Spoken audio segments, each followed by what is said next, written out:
You are tuned in to What a Baltimore Online Radio. Please note that the views and opinions expressed are of the host and not of Lady J Media. Thank you and enjoy the show.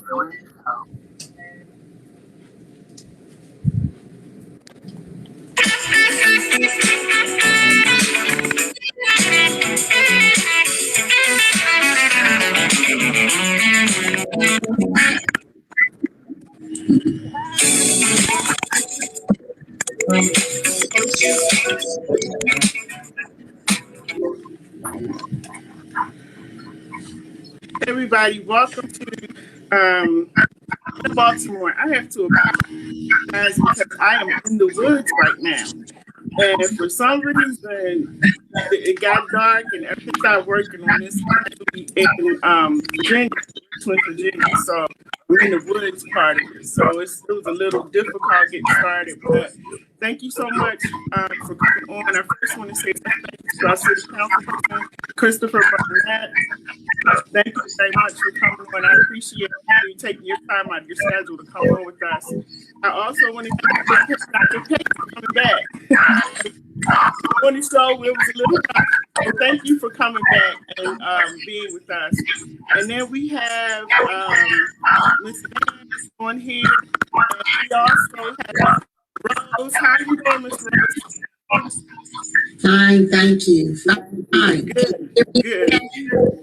Thank you for coming on. And we have Michael Randall. Michael used to be in Baltimore. But what I'm going to do is I'm going to just kind of go around and you all could tell us a little bit about you real quick. And then we're going to get into our discussion of the school system and some things that are in the city. So we're going to start with our city council person, Mr. Christopher Burnett. Good evening, everybody. One, thank you for the opportunity to come on. Definitely, I appreciate opportunities to use these platforms, start reports to activities. So thank you for the invite. Looking forward to a good. All right, and tell us your district.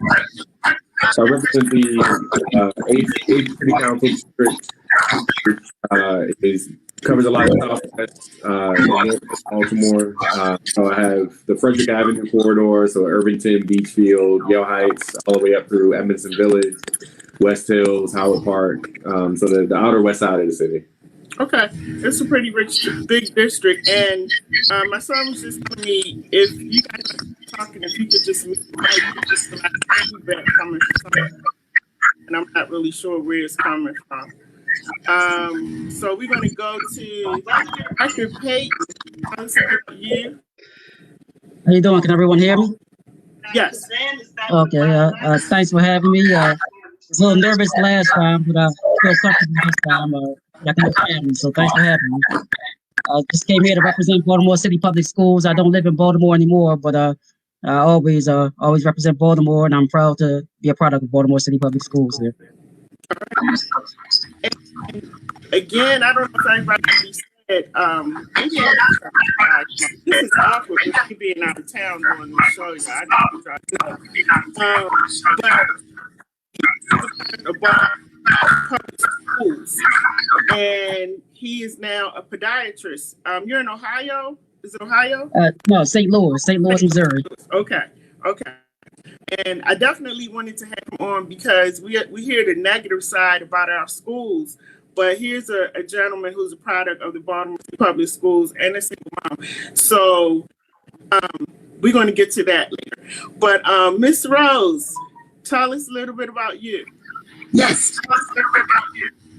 I'm born and raised in Baltimore, graduated from school, graduated from Coppin State University, came up through the ranks in the school system from a teacher to a principal, loved my job, loved my children, and loved my community of Baltimore City. Okay. Miss Rose, do you have any other devices on where you're echoing? You have any You're breaking up on me. Yeah, I was asking if you have any other devices on. No, I will. You have a laptop on. Wait a minute. Let me turn this laptop off. And then we're going to ask Mr. Michael Randolph if he will introduce himself.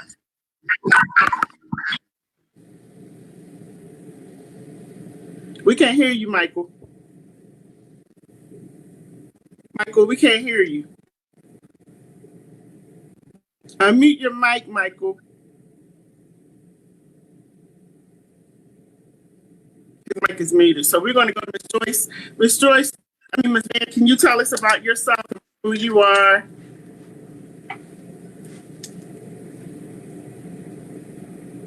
Van, can you hear me? Yeah, I can hear you now. Can you hear me? Yes. Okay. So tell us, I know you, but the panel doesn't know you. So tell us about yourself, a little bit about yourself. I am Van Green, and I am part of the PPA that represents many things in the communities, and just kind of fighting for children for their education.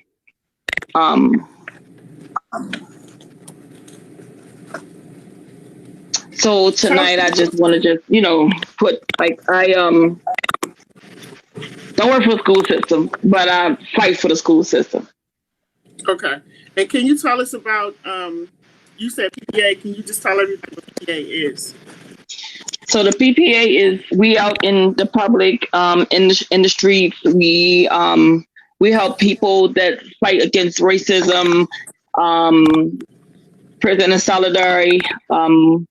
We fight for numerous things. We write letters to like the Congress, the mayor, the councilman.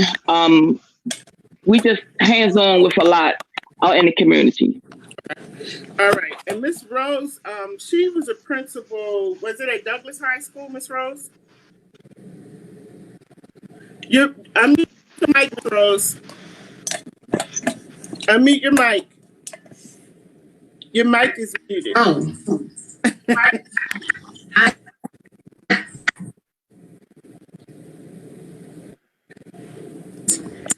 It's muted now. Can you hear? It's muted. Okay. So where were you a principal at in Baltimore? Yes, I was the principal at Frederick Douglass High School from 1995 to 2000.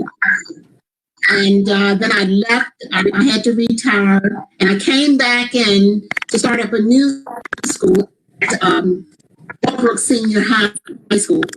And I stayed there 2 years to get that going. But I came up through the ranks from elementary school straight up. Dr. Pepper, do you know how? And I do volunteer. That's all. No, but I'm honored to meet her. Just Douglas High. I think it's like the second oldest black high school in the whole country, and just I grew up around Douglas, and just honored. I'm honored. Thank you. I'm honored to meet you because you're a product of the school. All right. Now, Eric, if you hear me, Miss Joyce is backstage. She's waiting to come on. So I want to get the discussion started, everybody, because right now we all know that there's a crisis with our Baltimore City school system. Can everybody hear me okay? Am I echoing? Can you all hear me okay? Mine is breaking. Bit of an echo. I have a bit of echo. Mine is breaking up. All right.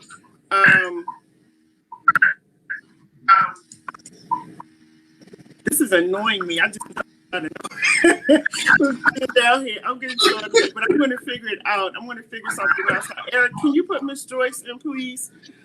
So we know right now that there's a crisis going on in the city with our Baltimore City Public Schools right now, and it doesn't help that COVID is going on. At this point in time, a lot of parents, I'm going to be out in the street half the week. I'm out in stuff. And a lot of the parents are really frustrated with what's been going on. And they really, at this point in time, a lot of parents they don't know what to do.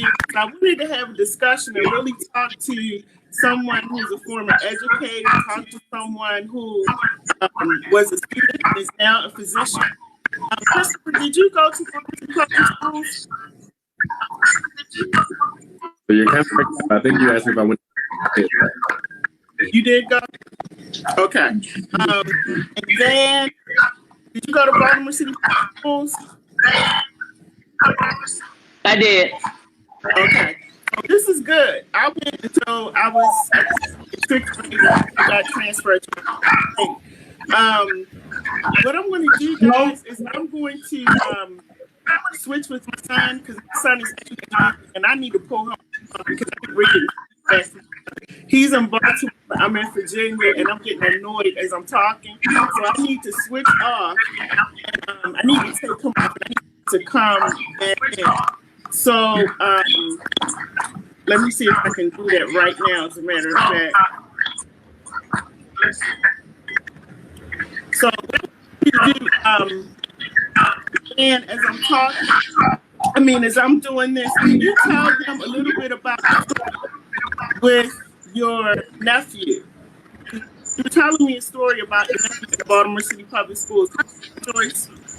Hey. Okay. Everybody. I think when everybody mute their mic, I think you sound better when everybody's mic is muted. Okay. And everybody, Miss Joyce is my guest co-host for tonight. So if you see me click out for a second, I'll be right back. But then I wanted you to tell everybody what you're currently dealing with your nephew. If you could tell us in about a minute about that. Okay. So my nephew, I took over because of the death of my sister. So I took over when he was 8 years old. He's now 14. But he is a smart and intelligent kid. He don't miss days out of school. He's always on time. I take him to school. I pick him up. And so days that he miss is like doctor's appointments. And so when I kind of take him to the doctors, I get doctor slips so it could be excused of absence. So he takes his tests. He aces them. And so he does his work and he finished like kind of on time. So they kind of switch him into other classes. So when his mom died, his grades kind of fell down, but I had gotten a mentor for him to get back on track. And so he got back up to par because his grades were dropping. So now his grades are on track. And so now he's getting ready to go to high school. And so I was very disappointed because his average was like a 693. And so the schools he's chosen was Dunbar, Poly, Nash, and Reach. So I get a letter that was a kick in the face to say, hey, he needs a 700 to get in Dunbar. He needs a 710 to get in Poly. He needs it's all these 7 somethings that he needs to get in all of these schools. And so I said, okay, now we have a child that has an average of 693. And so you're telling me that he can't get into these schools because he's a number. So you're looking at my nephew as a number. So I try to get him into alternative schools, just trying to kind of figure some things out of what can I do besides trying to wait on the broom for it to take off. And so I went to alternative school to try to see if I can get him in. We have a lottery. You have to put them on a list and it's a lottery and they get picked from there. So now I'm trying to stay cool, but I'm trying to get my point across. And so now I'm in front of the Board of Education and I'm trying to talk to people who I need to touch bases with to get some information. Why are you choosing these children by numbers for them to get into a school? And then so the school he goes to is called Fort Worthington Middle Elementary School.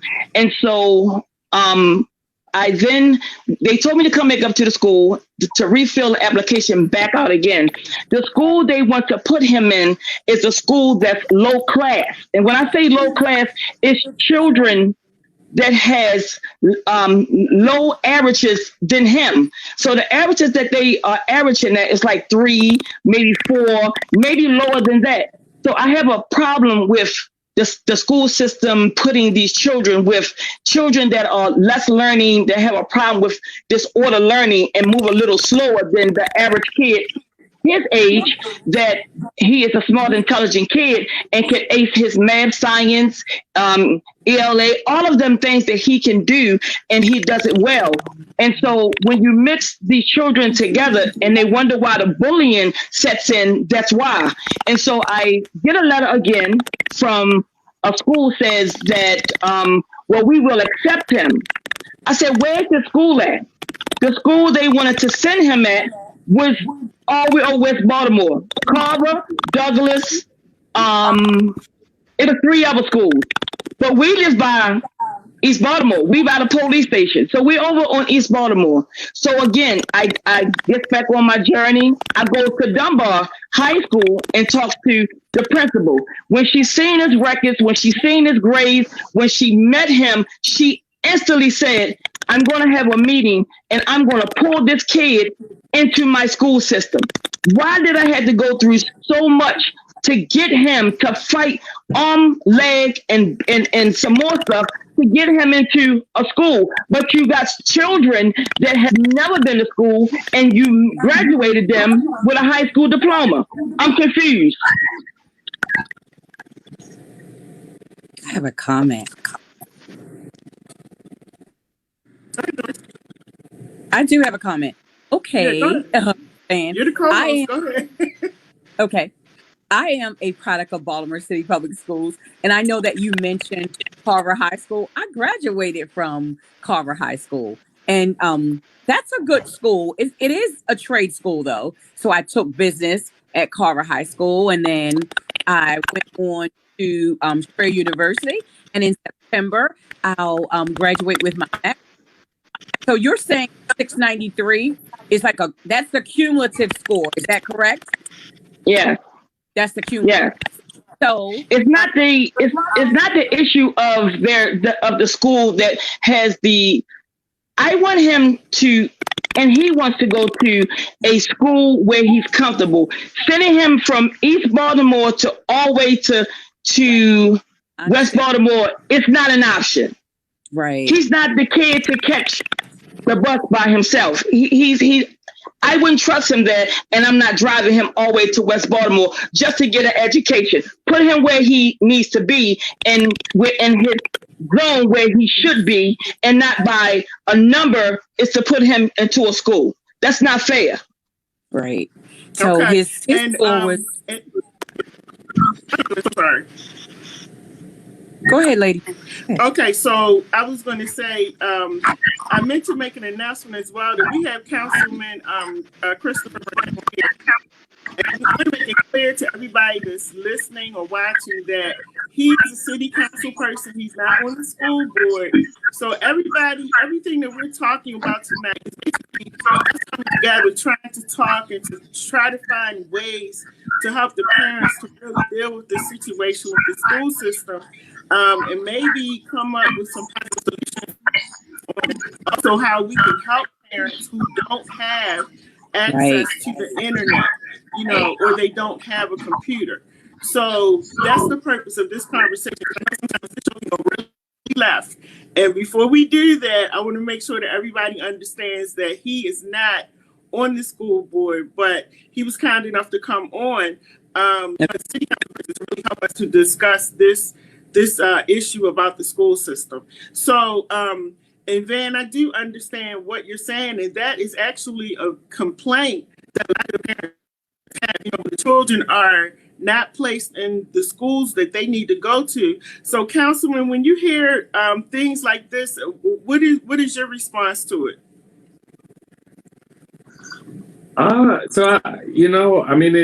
It's one of those. It's a challenge. I mean, because we want to move. The school system has been trying to move away from zones, so sort of forcing young people to go to the nearest school because it's the nearest school. It's sort of a model that my understanding the school system is trying to move away from, and it's always going to be some benefits and challenges to that decision. Because what we saw is that if people don't like the zone school, then they just leave the neighborhood, and so. The idea is that you give school choice for some people who do. I mean, I had an hour-long bus ride every day in high school, so I had a long trip across town to get to and from school. But you know, I felt it was worth it. But I mean, I think you're right. The key piece of it is that the sort of whole ecosystem of education in Baltimore is challenged because we have a lot of other outside issues, right? So we have we do not have a good public transit system, and so a lot of families don't feel comfortable letting their young people ride the bus. We've had a lot of fights with the MTA over the years. Even in my role on the council, you know, we don't do any of the school side things. I mean, we fund the budget to the amount of what we call the maintenance of effort, but we have gotten involved in big issues. And so, for example, a few years back, there was cuts to the S-Pass program, which was basically a bus pass for kids who are in after-school programs, whether that's band or science clubs. And basically, they were scaling that back, and it created a lot of challenges for out of school time, which for me it was just absurd because at the exact same time that decision was made by the state to cut that program, they also gave Joe Flacco, who was the quarterback of the Ravens, an endorsement deal for about the same amount of money that it would have cost to keep the kids on that bus system. And so when we talk about transportation in Baltimore, you know, obviously whether it's the Red Line or how we just underfund our public transit system, I think if we had a more robust way to move around the city, people would feel more comfortable going all across Baltimore. And so my response would be, I think that this just sort of shows the complexity of it all. If we don't have a way for kids to get to school on time, and let me step back. Another thing that we discovered through our investigations was that there's literally, if every young person that was eligible to get to the bus stop got there on time, there are literally not enough buses allocated to Baltimore so that every student will be able to get to school on time, which is a tragedy. So here, literally, there are systemic issues when people refer to systemic racism and systemic challenges in how our state operates. That right there was mind blowing to me. That literally, if every young person got to the bus stop on time, they would still be late because there's just not enough buses. You know, so those are the kind of things that when we talk about getting involved with government, you know, whether that's the council or our state officials, this is why our voices really matter, and serving as advocates like you have been for your nephew are important, because if we don't speak up about these kind of things, and you know, this isn't something that's reported on, right? Often the focus is on school budgets or school spending, or you know, there's a lot of news stations that just really want to trash the system, and not that they don't have areas of improvement, they clearly do, but there are larger issues at play when we talk about systemic underfunding. I mean, by the state's own analysis, which was done 2 or 3 years ago now, the state is underfunding Baltimore City schools by over $250 million a year. And I know people say, well, you know, what are we doing with the money now? Or money isn't everything. It really is. When you talk about the ability to offer robust programming across the district, when you talk about being able to have robust support systems for young people who may have learning challenges. I mean, let's be real here. The Baltimore City school system has, I'm glad we have educators on the call, because you have been on the front line. Across the state, nobody has more young people who have learning disabilities, transportation challenges, trauma, maybe living in, you know, very difficult home situations, which translate to how they interact in the building itself. And so our ability to fund schools, to fund robust programs so that you don't have to go across town to feel like your child is going to get a good education, I think is why that piece really matters to our young people, and why we can fight, even though, like I said, the council doesn't have a lot of control over the operations. We can serve as use our bully pulpit to advocate for these kind of things, because these are the real systemic challenges. Because I mean, she's right. Like, you shouldn't have to go all the way across town to find a good school. All of the schools should have trade programs. All of the schools should have support systems and strong teachers and robust after-school programs, but they don't. And so now you're in a challenge where you either leave the city, which a lot of people do, and go elsewhere. Or they have to fight like you're describing, to make sure that their young people have everything they need, and it's unfortunate. But see, this is the problem again. If we don't fight, if we don't come together, I hear you. We should have had to move out, go somewhere else to give our children a better what is a better education? I don't get between the difference in a better education versus giving these children what they need. I don't get it. What is a better education? What is a better neighborhood? Make me understand the two. The question is, Baltimore City schools are not trained to deal with children that have a disorder. They're not trained for that. Baltimore City schools are not trained to deal with children that has a disorder, ADHD, behavior problems, and I can go on and on. They're not trained for that. So you want me to put a child on a bus stop to go to north, to west, to Pippi just to get an education? That's not fair. That's not fair to the child. It's not. If you could just mute, if you're not talking, make sure you mute your mic because there's a lot of feedback. So if you're not talking, for me, please. And so Van, I hear what you're saying, and I can truly hear the frustration in your voice. And again, I just want to remind everybody too that tonight we're not going to beat up Councilman Burnett because I want him to come back. So Right. Sure. Understand that he's a part of the city council, and he's a part of this conversation to help us to make some maybe and he can answer. And the other reason I wanted to bring him on too is again because we talk about the Baltimore City Public Schools and we hear the negative things about the school. Up top who somehow made it through the school system and they're doing well. So I just wanted to put those men up front, and just out front, and talk about it because this is what we don't talk about, So I will go to Dr. Payton because Dr. Payton, how was it when you were going to the city schools, and what was it that made you? Because I imagine that the school probably still. Yeah, I think I lost you. I think I heard the gist of the question. First, I just want to commend the mother here. You remind me so much of my mom, just taking interest in your child and just getting on the front of just making sure that your child gets the education that they need. You don't hear enough about our mothers here, how they fight for it. So I'm just so proud of you doing that. As far as my experience, I guess I was what's called a latchkey kid, where I had the chain with my dress around the neck, and that was in elementary school. I didn't get rides home. I walked home from school. Junior high school, 6th grade, the Roland Park Middle School. That was from West Baltimore, north of Alaska, around that area. So I caught 3 buses to get to school. I have memories of getting up early in the morning. I remember snow days, having to walk from Roland Park to North Avenue.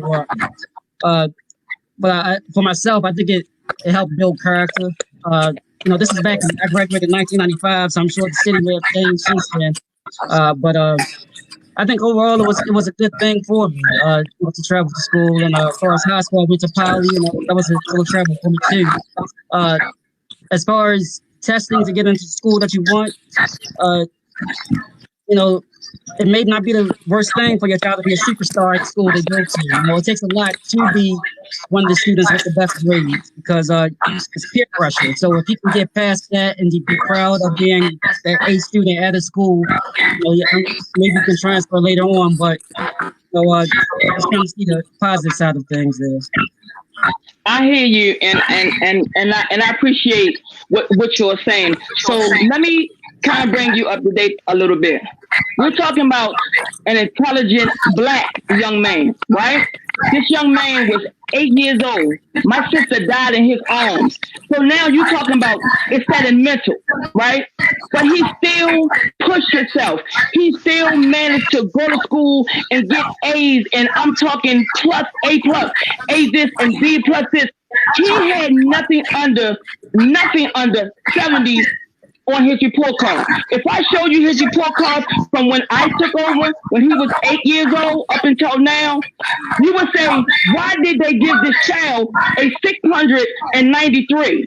my issue is, why are you basing a 693 on a child that has good grades, go to school on time every single day? Why are you basing him on what school he should go to get an education? I got a problem with that. I want to get Principal Rose in here because I feel like she can give us a lot of insight. And everybody else, mute your mics, please. Yes. Everybody else, mute your mics, please. I want to make sure that I understand. You said that after meeting with the principal at Dunbar, that principal said, I'm going to give him a chance here at the school. Is that correct? Yes, so ma'am. We had a meeting. She's willing to take him. Okay, let me say this. If that's correct, then you did it the right way. It was your responsibility to forge, to find that location, to find that principal that would accept him. Now, what you're talking about is a composite score. A composite score to enter specific high schools in Baltimore City has been around since I went to Western High School downtown in 1960, okay? And I had to have a certain composite score in order to go down there, or I could not have gone to Western. So maybe things have to change in the system. Maybe we have to look at not using composite scores. As a principal, what I had to do, and I can truly say there were probably 6 principals in high schools during my time. And what we did was exactly what you did. We met with parents and the students, and we went against the system. And we allowed certain students to come into our schools, and we held them accountable, and we asked the parents and family members to be supportive and be responsible for that young person, because we could see that that young person had ability to reach those goals that were being set in that school. So what I'm going to say to you is, you did the right thing. We need more parents and guardians like you that understand that their child or children should be going to certain schools. And hopefully you will have more principals like the principal at Walbrook that will, at Dunbar, that will say, let me give this child a chance. Because to me, 7 points is nothing from 700 points.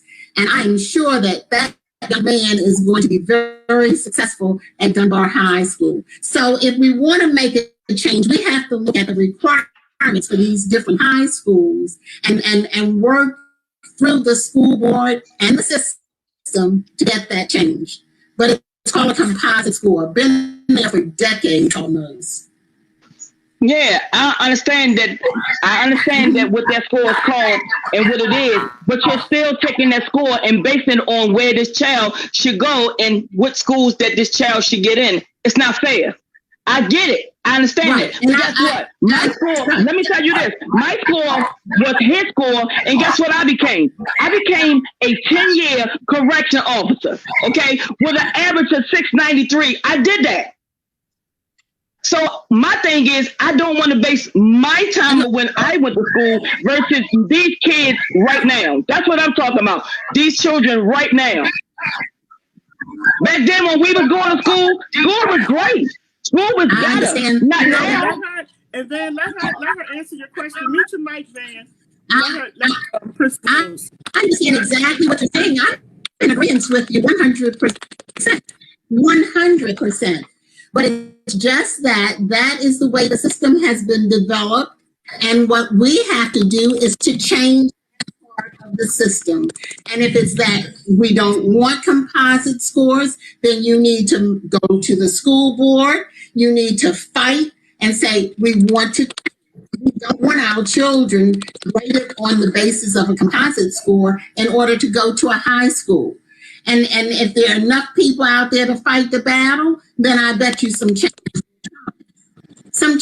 will come. But you did the right thing. You stood up for that young man. And that's what we need parents to do. We need parents and guardians to be responsible, stand up for their children. You know exactly what he can and cannot do because you are a part of his life. You are affected with him. So, and you do the right thing. That's all I can say.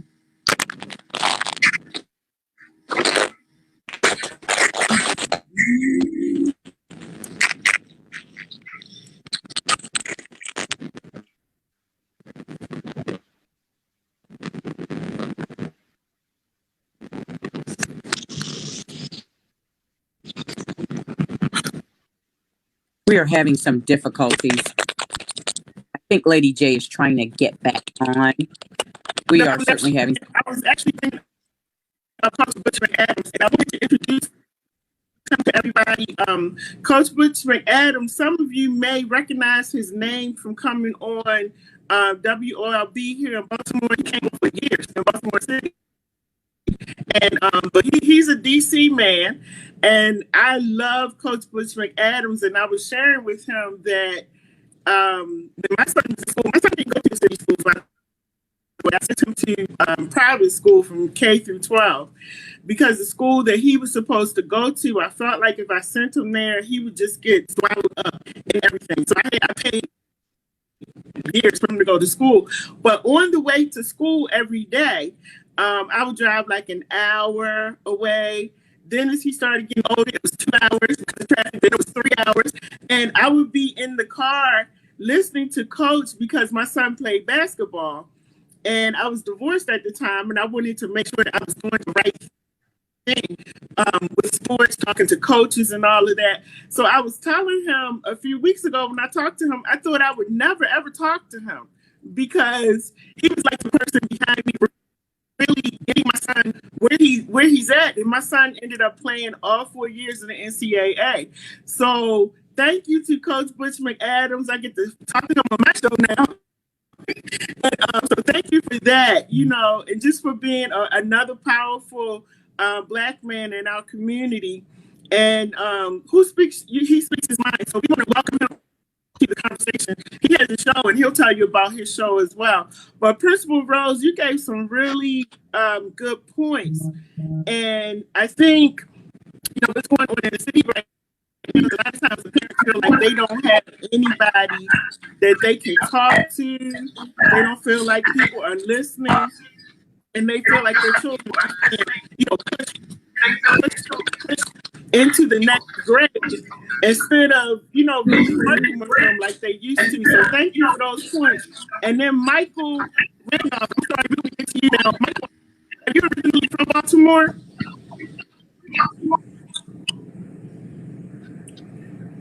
Can you hear me, Michael? Your mic is off. We're going to come back to him. But Coach, how are you doing? Can you hear me, Coach? Coach, how you doing?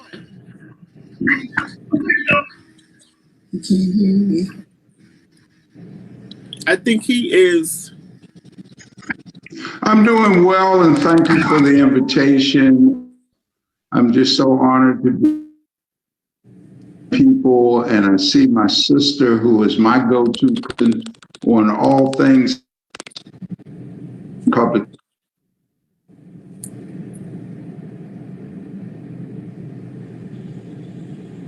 Yeah, he's freezing up. But we're going to keep going. Dr. Payton, I wanted to talk to you when you were, because you're still hello. But going through the system, when how did you feel like going through the school system, especially during your high school years? Like, were there things going on where you felt like students were being passed or moved along when they shouldn't have been? Did you feel like the communication was there? Were you even aware of any of that?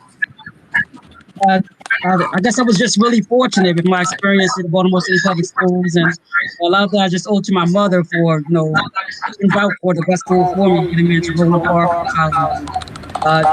But I never had the experience where I felt like I was just getting passed through the schools I went to.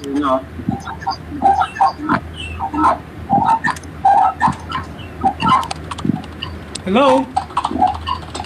I'm there. Can you hear me? Yeah, we can hear you. Yeah, we can hear you. And But no, I never. just use your mic while please. Dr. Payton's talking. There you go. Go ahead, Dr. Payton. But no, I never had that experience where I felt like we were just being passed along. I was just really fortunate with my experience. Even in my elementary school, I always felt like I had the best guidance counselors, the best teachers. Just had a really good experience coming up through Baltimore City Public Schools. And I have plenty of friends that graduated from Carver and Dunbar, and they're doing well. They're doing well. So, you know, I just see I just see the positive side of Baltimore City Public Schools. Not to say there isn't a bad side, but that was just my experience. Your experience, right? Amen. Well, good for you. And Councilman Burnett, I wanted to talk about right now. We have this issue of students being passed along who can't read, can't spell, all of the basics that they need to get along in this world. They cannot do it. Now, I'm a former educator as well, and so I was teaching adult education. I ended up switching from Howard Community College, and I decided I wanted to come back to the city to work in the city and work at some of the vocational schools. And the majority of my students could not read. And those who could read were probably reading on a second or third grade level. And I could not understand for the life of me how they were able to make it out of even 7th grade, let alone going into 11th and 12th grade. Like, how does it go on? And then also, they were talking about students who haven't even been showing up for class, but somehow they're marked as present every day. So how do you feel about what's going on with all of that? For me, Councilman Burnett, yeah. So I would say, as a graduate of both Baltimore City Public Schools and county schools, you sort of see that kind of thing across the board, and it's unfortunate. When we talk about moving kids along, who may not be able or ready to be passed along or graduate. I think it's a challenge. In talking to the school system about this, in particular, some of the things that they are pointing out that, there was a news story about a young man who actually wasn't being moved along. I think you're probably referring to Augusta Fells. He was still in the 9th grade. Yes. So he wasn't actually being passed along. He was sort of stuck right where he was. I think it's tough because on one end, when we talk about literacy and that kind of thing, the school system absolutely has a responsibility to do that, but so do families and young people. If your child isn't able to read by high school, or really if they're not able to read, by elementary school, the likelihood of them graduating or being able to, be successful, I think is going to be challenging for them.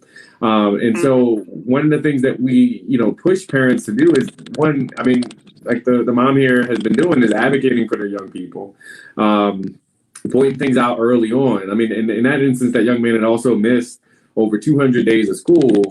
And so I think on one end, obviously there should have been more done to hold the staff at the school accountable. And it sounds like they did take that action. There were a lot of people who were let go. There was a transition with the principal themselves.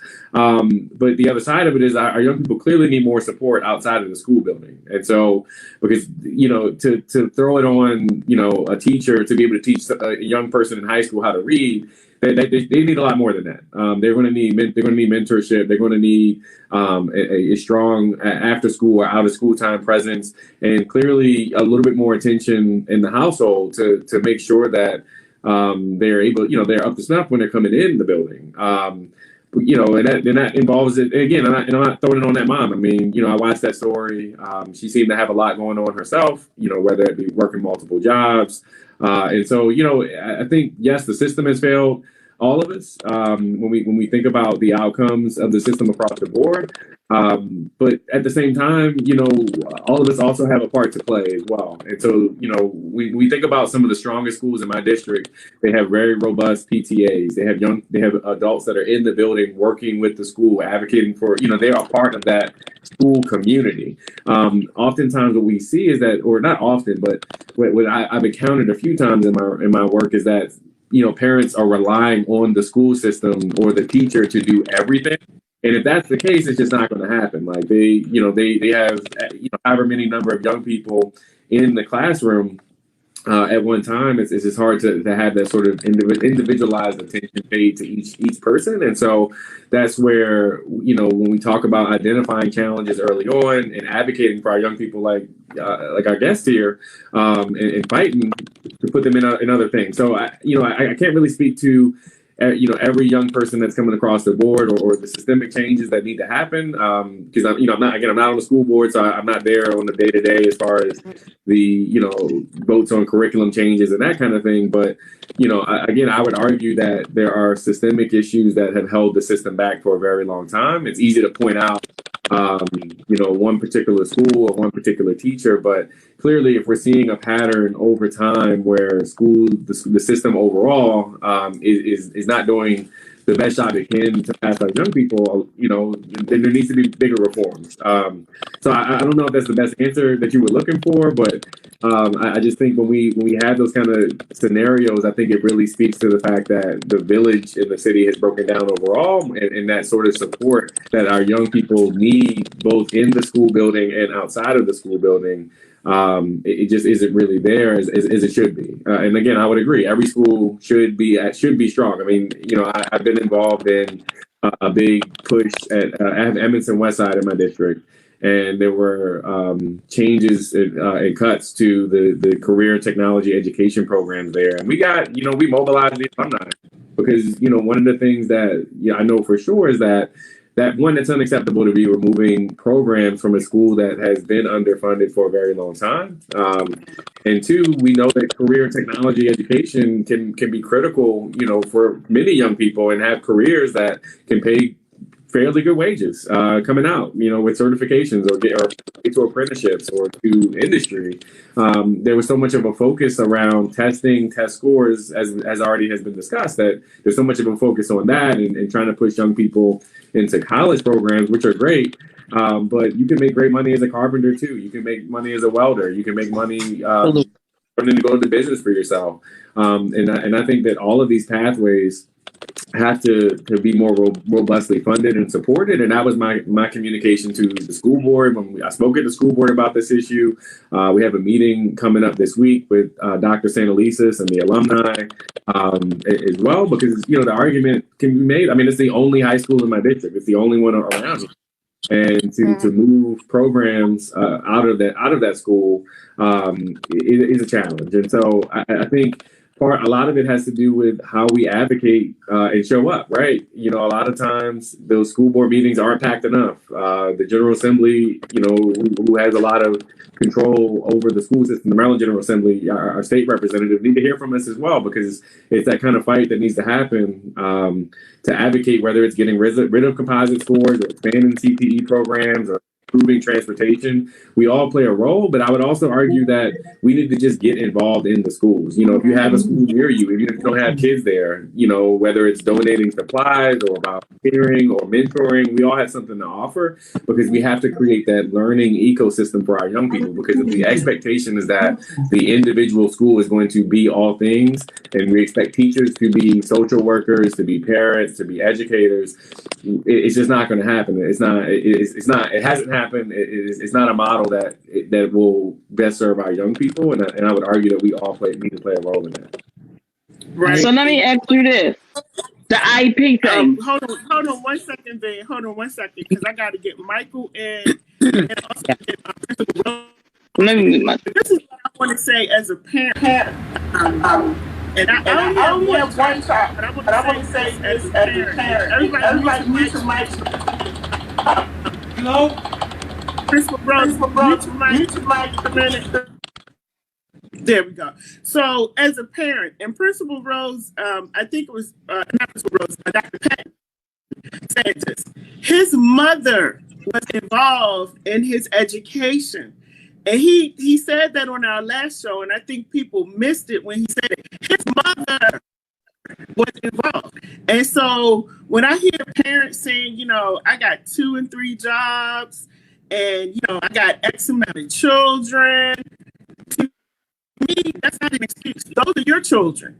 I'm saying it as an educator, and I'm also saying it as a parent, because as an educator, parents were sending their children to school. And I guess it was up to me to make sure they had done their homework. It was up to me to make sure they ate. It was up to me to make sure that, you know, everything was going well. And I now think the parents understand just how hard it is to be a teacher, because now they're on the other end and they have their children home with them. So I think they're beginning to see that it's not really easy. But as a parent, you have to play a role in your children's education. That is so important. I mean, you know, like I said earlier, I was driving max 3 hours to get my son to school, and then I would have to go to work, and then go pick him up, go to his games, and then drive back home another 3 hours and do it all over again the next day. And I was working 2 jobs. So, you know, it's hard. It's a lot of work, but these are your children. And what I would say to a lot of the parents who have children in our system, make some noise, like Councilman Burnett said. Make some noise. You know, we have to be the ones that speak up. You know, voices like Van is on tonight, but it can't just be Van. It's got to be a lot of the parents not giving up. Stop giving up and stop saying, you know, the school system, the teachers, the principals. Get your shoes on and go where you need to go. Because I will tell you, parents did not show up to PTA meetings. Parents did not show up to you know, when they're supposed to be one-on-one with me about their children.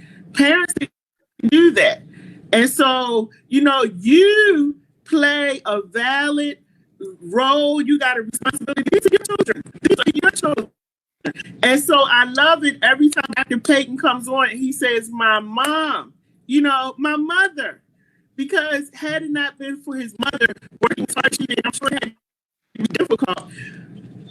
He's in here, he's a podiatrist now. We have Councilman Burnett on here. We got Coach Butch McAdams. We got Michael Randolph. You know, we have men. When you invest in your children, whether you're the parent or not, because Van is not the biological parent, but she's taking on the responsibility of caring for her nephew. And so we take on those responsibilities. We got to get out there and we got to make sure stuff happens. And parents, you have to say, like I would say, that nothing is going to go on in my child's education that I don't know about. How can my child go to school for 3 or 4 years of their high school years and I don't know that they can't read?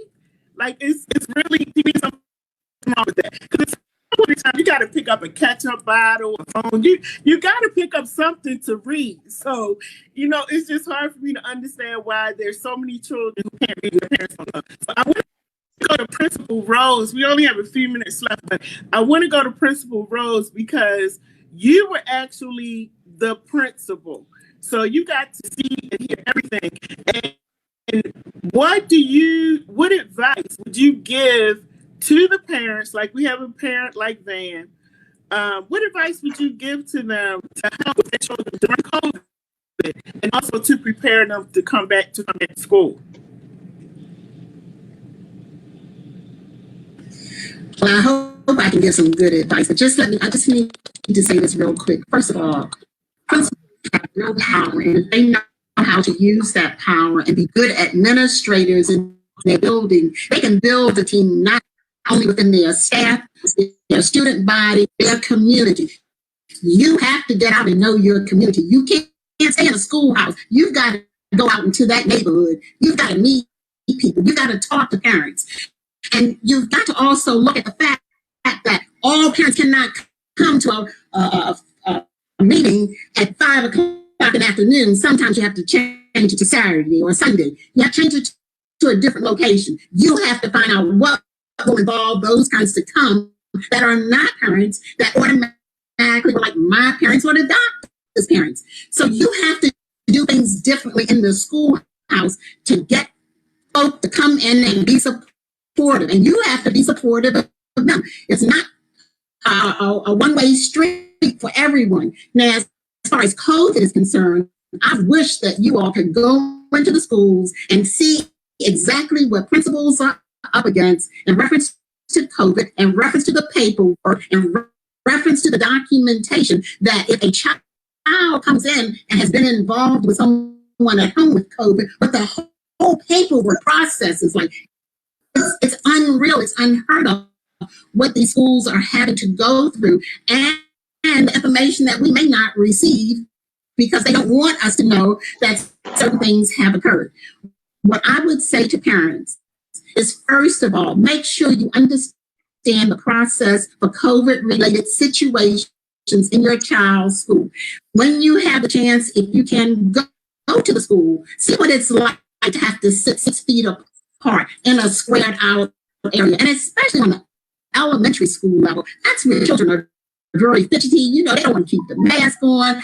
They're doing different things. How is it that a teacher can not be next to a child and teach them? We're looking at times where people have not been trained for the hybrid method. So it's kind of hard to really get that instruction piece over the way that they want to. I'm not saying that this is in all schools, but it's in the majority of schools. And I just have to touch on something else, please. Readability level, math levels are established by the 3rd grade. And if our children don't have those core skills by then they're going to be lost in the sauce until they become a part of a group within a school of teachers, of educators that are really going to work with these children. There's no reason that a parent should not be responsible enough, as well as the school, to know that a child cannot read and is in the 9th grade. So I put that back on the entire group, not just the school, but I put that on the family members also. You cannot tell me you did not know that your child could not read. I have a problem with that. I really, really do. A school can be almost all things to a community. It's all in how the money is used within that school. No, we've never had enough money to run a school the way we would love to, like in Utopia. But with the right type of financial management, you can garner some activities and projects that can encompass all the needs of your student body and even the family members of those children. But it goes back to the leadership in that school. A principal has all the power in the world. All you got to do is get the job done and deal with the people that's in that school and know your community and know your curriculum. Do not water down your curriculum. Do not offer what you know your children need. I know I'm going on because I could go on for days. I remember when I first went to Douglas, they were not teaching grammar. It was taken out of the system. I said, no, we will not. We're going to, my English teacher's going to teach grammar. My children need to know how to speak, how to write a good, simple sentence. And if someone comes in from Central and says that you're not teaching the curriculum, then they need to see me, because I'm the one that made that decision along with my teachers. So what I'm saying is that if you got a core of parents that are willing to work, and that principal is willing to work with you with some of their staff, you can turn the school around. I thoroughly believe it. I know that it can be done. I'm going to stop because I get excited because I love education. I love children, and it was a great professor for me. I'm sorry. Principal Rose, whatever happened to IEP? Whatever happened to IEP? Whatever happened to the 405? What happened to those things? Well, a lot of things were just taken out of the curriculum, and personally, it was not about children being able to make the grade level. And sometimes you have to put things back into a schoolhouse that you know your children need in order to make it in life. There are just too many basic skills right now that we have gotten away from, that our children women of color need in order to make it right. There is no way possible that a principal in the school does not know who is in his or her school. I had 13 and I never the last one of them. So you've got to core people, but it falls back on the principal's shoulders. I hate to say it, but it really does. And you have to establish a situation in a school where people are willing to work, because if you don't make sure that great people are working and doing what they're supposed to, what happens is you lose your good staff. Okay, you lose your good staff that really wants to function, and then they leave that school and that system and they go someplace else. So much more. Ask me another question, girl. But you know what? I mean, I was gonna say, Crystal Rose, I have to get you back on. I am loving this conversation. I guess because I am an educator, so I'm just loving the conversation. I have to get you back on because we got to close out.